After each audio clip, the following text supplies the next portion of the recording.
ஒட்டுமொத்தத்தில் மோடி அரசு என்பது ஒரு கார்ப்பரேட் அரசு, கார்ப்பரேட் நிறுவனங்களுக்கான அரசு, பன்னாட்டு நிறுவனங்களுக்கு சிவப்பு கம்பளம் இருக்கிற அரசு.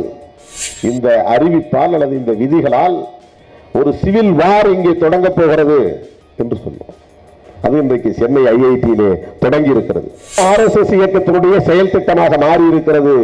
அதற்கு காரணம் உண்மையிலேயே பசுவை காப்பாற்ற வேண்டும் என்பதற்காக அல்ல, இதை சொல்லுவதன் மூலம் இந்துக்களின் வாக்குகளை அணிதிரட்ட முடியும் என்பதற்காகத்தான்.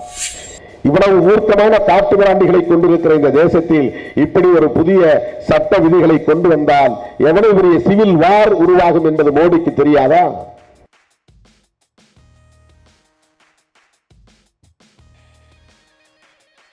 பேய்கள் அரசாண்டால் பிணம் தின்னும் சாத்திரங்கள் என்பது முதுமொழி.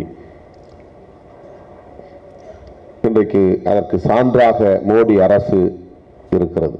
மக்களை பாதுகாப்பதற்கு, நம்முடைய பண்பாட்டை பாதுகாப்பதற்கு, பண்பாட்டு உரிமைகளை பாதுகாப்பதற்கு சோர்வின்றி போராட வேண்டிய நிலையில் நாம் இருக்கிறோம். மோடி அரசு இதனை எந்த பின்னணியில் செய்கிறது என்பதை நாம் புரிந்து கொள்ள வேண்டும். மிக முக்கியமாக 2 பின்னணி உள்ளன. ஒன்று அவர்களின் அரசியல் ஆதாயத்திற்கான ஒரு கோட்பாட்டு பின்னணி. இந்து வாக்கு வங்கியை அணிதிரட்டுவதற்கு அவர்கள் எப்போதெல்லாம் அந்த தேவை எழுகிறதோ அப்போதெல்லாம் இப்படிப்பட்ட நடவடிக்கைகளில் ஈடுபடுவதுண்டு. கோமாதாவை காப்போம் என்பது RSS இயக்கத்தினுடைய ஒரு வெளிப்படையான செயல் திட்டம். உண்மையிலே இவர்கள் பசுவை தெய்வமாக வணங்கி இருக்கிறார்களா, பசுவை புனிதமாக கருதி இருக்கிறார்களா, இவர்களின் வரலாற்று பின்னணி என்ன என்பதை நாம் அறிய வேண்டுமானால் நாம் பெரியாரை படிக்க வேண்டும், புரட்சியாளர் அம்பேத்கரை படிக்க வேண்டும். அவர்கள் வேத காலத்திலிருந்து எப்படி வந்திருக்கிறார்கள், அவர்களின் பாரம்பரியம் என்ன, உணவு பழக்கம் என்ன, அவர்களின் கலாச்சாரம் என்ன என்பதை ஆதாரங்களோடு அவர்களின் நூல்களில் இருந்தே, வேதங்களில் இருந்தே, இதிகாசங்களில் இருந்தே, புராணங்களில் இருந்தே, அவர்கள் பேசுகிற கதைகளில் இருந்தே, அவர்களின் கதாபாத்திரங்களில் இருந்தே எடுத்து அடுக்குகிறார்கள். அவர்கள் பசுக்கறி தின்று வளர்ந்தவர்கள், பசுவை கொன்று யாகம் செய்தவர்கள், நாள்தோறும் பசுக்கறி தின்பதையே தனது வழக்கமாக கொண்டிருந்தவர்கள் என்பதுதான் உண்மையான வரலாறாக இருந்திருக்கிறது. ஆக இப்படி புலால் உண்ணும் வழக்கத்தில் இருந்தவர்கள், அதையே தமது கலாச்சாரமாக கொண்டிருந்தவர்கள், எந்த கட்டத்தில் இவர்கள் அதிலிருந்து மாறியிருக்க முடியும் என்பதை ஆய்வு செய்கிற நம்முடைய தலைவர்கள் குறிப்பிடுகிறார்கள். பௌத்தத்தை எதிர்த்து வெற்றி பெற முடியவில்லை. ஏனென்றால் இந்த நாடு முழுவதுமே பௌத்த தேசமாக இருந்திருக்கிறது. இந்திய தேசத்தின் பெரும்பான்மை சமூகம் பௌத்தர்களாக இருந்த காலம் ஒன்று இருந்திருக்கிறது. வேளாண்மை தொழில் செய்யக்கூடிய அந்த மக்களும் பௌத்தர்களாக இருந்திருக்கிறார்கள். ஆக அனைவராலும் வெறுக்கப்பட்டு, அனைவராலும் விரட்டியடிக்கப்பட்ட நிலையில் இவர்களை எதிர்த்து வெல்ல முடியாத போது அவர்களோடு அவர்களாக மாறி அவர்களின் பழக்கத்தை உள்வாங்கி அவர்களை வீழ்த்துவது என்கிற தந்திரத்தை கையாண்டுதான் புலால் உண்ணும் வழக்கத்தை அவர்கள் மெல்ல மெல்ல கைவிடத் தொடங்கி இருக்கிறார்கள். இந்த பௌத்தத்திற்கும் பார்ப்பனியத்திற்கும் நடந்த யுத்தம் என்பது ஒரு சில ஆண்டுகளில் நிகழ்ந்ததாக அல்ல, இல்லை, 400 ஆண்டு காலம் நடந்திருக்கிறது.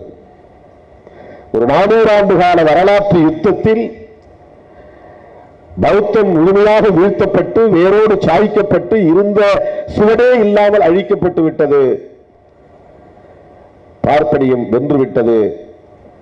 பௌத்தத்தை உள்வாங்கி பௌத்த விழாக்களே பார்ப்பனிய விழாக்களாக, இந்து விழாக்களாக மாற்றப்பட்டு, பௌத்த பண்டிகைகளே இந்து பண்டிகைகளாக உள்வாங்கப்பட்டு, பௌத்த விகார்களே இந்து கோவில்களாக மாற்றப்பட்டு, புத்தரின் சிலைகளே பெருமாள் சிலைகளாகவும் சிவன் சிலைகளாகவும் மாற்றப்பட்டு, ஒட்டுமொத்த வரலாறு தலைகீழாக புரட்டப்பட்டிருக்கிறது. பௌத்தத்தை உள்வாங்கி அவர்கள் பசுவதை தடையை கோருகிறார்கள். பௌத்தர்கள் கோரியது இன்றைக்கு தலைகீழாக மாறி இருக்கிறது என்பதை பகுத்தறிவு பகலவன் தந்தை பெரியாரின் உரைகளில் இருந்தும் புரட்சியாளர் அம்பேத்கர் அவர்களின் எழுத்துக்களில் இருந்தும் நம்மால் அறிய முடிகிறது. இது இன்றைக்கு RSS இயக்கத்தினுடைய செயல் திட்டமாக மாறி இருக்கிறது. அதற்கு காரணம் உண்மையிலேயே பசுவை காப்பாற்ற வேண்டும் என்பதற்காக அல்ல, இதை சொல்லுவதன் மூலம் இந்துக்களின் வாக்குகளை அணிதிரட்ட முடியும் என்பதற்காகத்தான். இந்து போலரைசேஷன் அதுதான் அவருடைய அஜெண்டா. இதுதான் ஒரு முக்கியமான கோட்பாட்டு பின்னணி.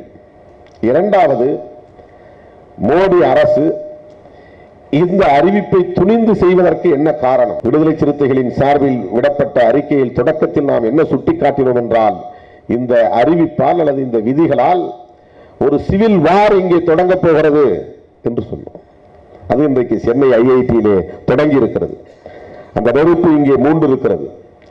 எவனும் இவன் மாட்டிறைச்சிக்காகத்தான் மாட்டை பிடித்து போகிறான் என்று சொல்லி அவனை தாக்க முடியும், துன்புறுத்த முடியும், ஏன் கொலை செய்ய முடியும்.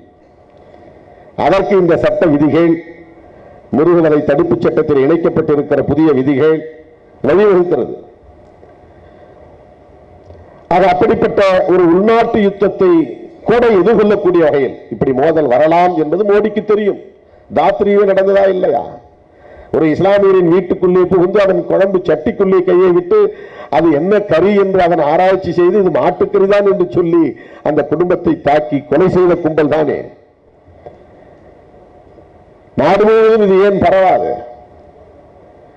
ஹரியானாவிலே செத்த மாட்டுத்தோலை உரித்தார்கள் என்பதற்காக 5 தலித் இளைஞர்களை அந்த இடத்திலே அடித்து கொலை செய்த கும்பல் தானே. இவ்வளவு மூர்க்கமான காட்டு மிராண்டிகளை கொண்டிருக்கிற இந்த தேசத்தில் இப்படி ஒரு புதிய சட்ட விதிகளை கொண்டு வந்தால் எவ்வளவு பெரிய சிவில் வார் உருவாகும் என்பது மோடிக்கு தெரியாதா?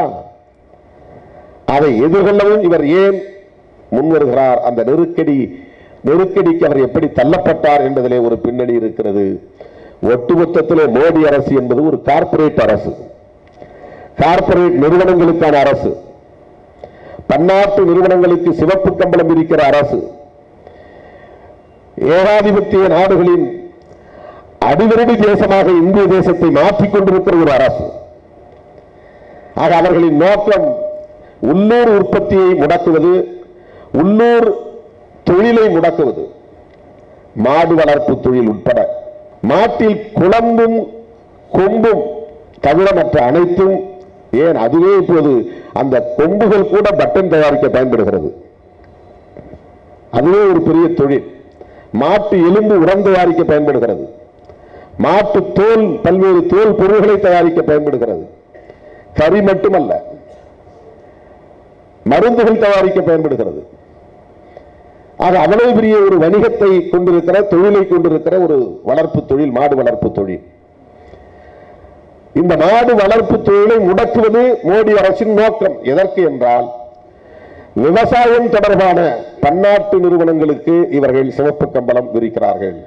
பால் கறப்பதற்கு உள்ளூர் மக்கள் அந்த மாடு வளர்ப்பு தொழிலை கைவிட்டு விட்டால், பால் ஒரு குறிப்பிட்ட கால வரையில் பசுமாடு பால் கறக்கும். அதன் பிறகு அது கறக்காது. கறக்காத மாட்டை வைத்து என்ன செய்ய முடியும்?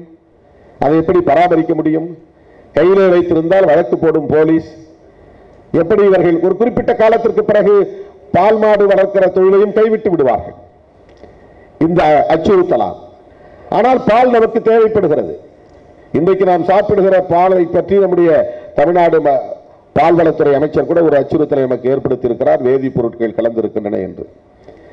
மனிதர்களின் எண்ணிக்கை பெருகிவிட்டது, மாடுகளின் எண்ணிக்கை குறைந்து விட்டது. ஆனால் பால் தினந்தோறும் தேவைப்படுகிறது. இந்த பாலை எப்படி ஈடுகட்டி மக்களுக்கு தேவையை நிறைவு செய்வது? ஆகவே தினந்தோறும் நூற்றுக்கணக்கான லிட்டர் பால் கறக்கக்கூடிய கறவை மாடுகள் இங்கே தேவைப்படுகிறது.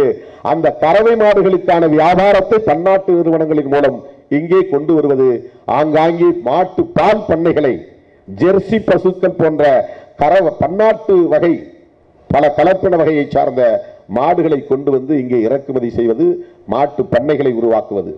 அந்த வணிகம் கார்ப்பரேட் மூலமாக இங்கே நடைபெற வேண்டும். அந்த மாட்டுக்கு தீவனம் கார்ப்பரேட் நிறுவனங்களின் மூலம் நடக்க வேண்டும்.